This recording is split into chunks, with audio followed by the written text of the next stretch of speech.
പ്രതിപക്ഷ നേതാവ് V D Satheesan ഇപ്പോൾ മാധ്യമങ്ങളെ കാണുകയാണ്. സംഘപരിവാർ നടത്തുന്ന ശ്രമങ്ങളെ ഐക്യ ജനാധിപത്യ മുന്നണി ചെറുത്തു തോൽപ്പിക്കും. അതിന്റെ ഭാഗമായി തെരഞ്ഞെടുപ്പ് കഴിഞ്ഞാൽ ഉടൻ കേരളത്തിലെ വിവിധ സമുദായ നേതാക്കളെ UDF നേതാക്കൾ സന്ദർശിച്ച് കാര്യങ്ങൾ ബോധ്യപ്പെടുത്തും. ഒരു കാരണവശാലും കേരളത്തിൽ മതപരമായ ഒരു ഭിന്നിപ്പ്, ജനങ്ങൾ തമ്മിലുള്ളൊരു ഭിന്നിപ്പ് ഉണ്ടാകാനുള്ള ഒരു ശ്രമത്തെയും ഞങ്ങൾ വെച്ചുപൊറിപ്പിക്കില്ല. അതിനെതിരായിട്ടുള്ള പ്രതിരോധത്തിന്റെ മതിൽ തന്നെ കേരളത്തിൽ ഐക്യജനാധിപത്യ മുന്നണി തീർക്കും.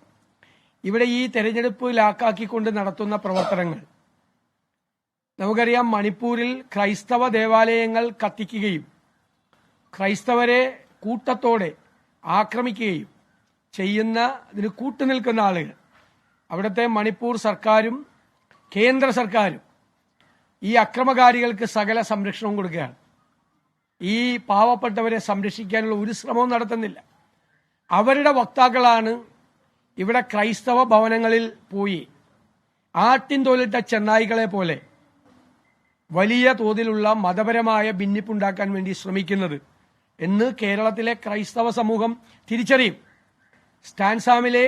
ഫാദർ സ്റ്റാൻസാമിയെ ജയിലിൽ വെച്ച് ക്രൂരമായി പീഡിപ്പിച്ചു കൊന്നവർ, ലോകം മുഴുവൻ ആരാധിക്കുന്ന മദർ തെരേസയുടെ ഭാരതരത്നം തിരിച്ചു വാങ്ങിക്കണം എന്നാവശ്യപ്പെട്ട, മടക്കി വാങ്ങണം എന്നാവശ്യപ്പെട്ട സംഘപരിവാർ നേതാക്കളാണ് ഇപ്പോ ക്രൈസ്തവ ഭവനങ്ങളിൽ പോയി ഈ പറയുന്ന ഭിന്നിപ്പിന്റെ രാഷ്ട്രീയം വിളമ്പുന്നത്.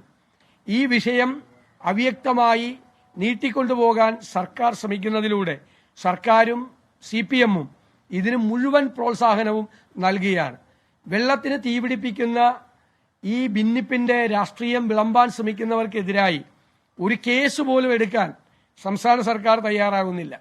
വ്യാപകമായ പ്രചരണങ്ങൾ ഈ മതപരമായ ഭിന്നിപ്പുണ്ടാക്കാൻ വേണ്ടി നടക്കുന്നവരെ അവർക്കെതിരായി കേസെടുക്കാനോ അവർക്കെതിരായി നിയമ നടപടികൾ സ്വീകരിക്കാനോ സർക്കാർ തയ്യാറാകുന്നില്ല എന്നത് ദൗർഭാഗ്യകരമായ ഒരു കാര്യമാണ്.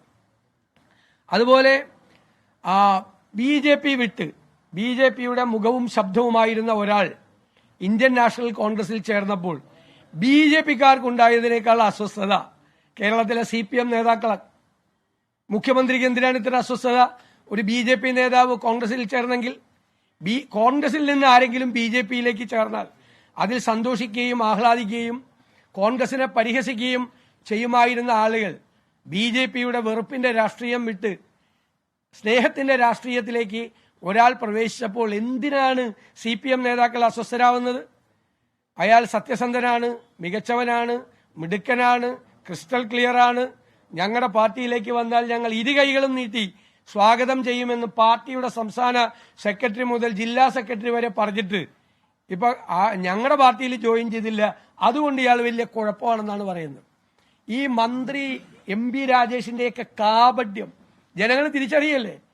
3 ദിവസം മുമ്പല്ലേ പറഞ്ഞത് അയാൾ ആ രാഷ്ട്രീയം ഉപേക്ഷിച്ച് സന്ദീപ് വാര്യർ വന്നാൽ സന്ദീപ് വാര്യരെ ഇരു കൈകളും നീട്ടി പാർട്ടിയിലേക്ക് സ്വീകരിക്കും എന്ന് പറഞ്ഞ MP രാജേഷ് അദ്ദേഹം കോൺഗ്രസിൽ ചേർന്നപ്പോൾ പറഞ്ഞത് വർഗീയതയുടെ കാളിയനാണെന്നാണ്. അപ്പൊ CPM ചേർന്നിരുന്നെങ്കിലോ? CPM ചേരാൻ സ്വാഗതം ചെയ്യുകയാണ്.